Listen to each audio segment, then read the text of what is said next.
Don't you feel a little bit annoyed as an actress sometimes that you're being ping-ponged between men? You're like, yeah, I'm good, I don't need to be doing this, where actually her heart's being torn both directions. Well, it's funny because I'm going to have my personal preference, as in what I would want Peyton to be with if she was my friend. And I would be continuing to point her in the direction of Ravi because I think that relationship is actually really good, even though they've had their ups and downs. And he was with Patty and had that moment of weakness, but they weren't together. They truly were broken up. And guys make stupid choices, and so do we as women. So I think at the end of the day, being able to forgive someone for their mistakes is a great. I don't know, it's something that comes with age and wisdom, and you kind of seeing these characters now grow up. They've been in this very compact world for these past 3 seasons, and you see how they have matured in their relationships or not, whether they've changed or even become more empowered and impassioned about what they believe in. I think you've seen the Liv character start out as, kind of unsure of how she's going to deal with these brains and deal with these episodes that she goes through.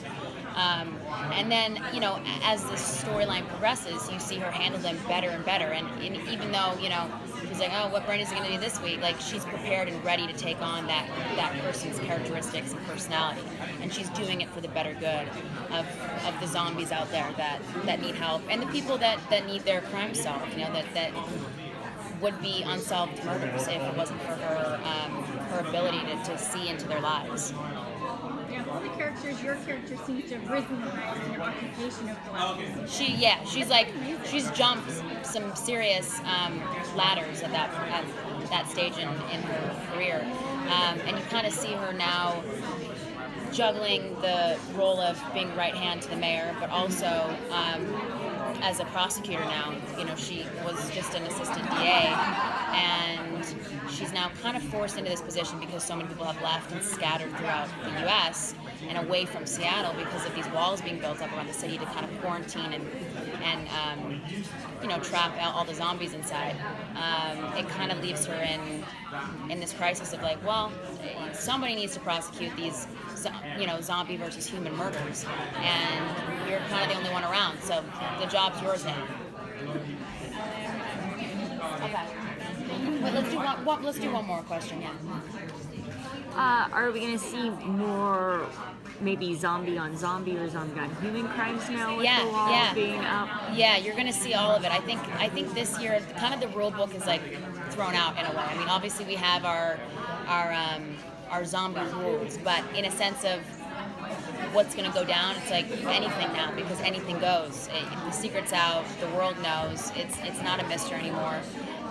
And now zombies are living among us, whether it's peacefully or violently. We have to deal with that as humans. And there's very much a zombie versus humans type of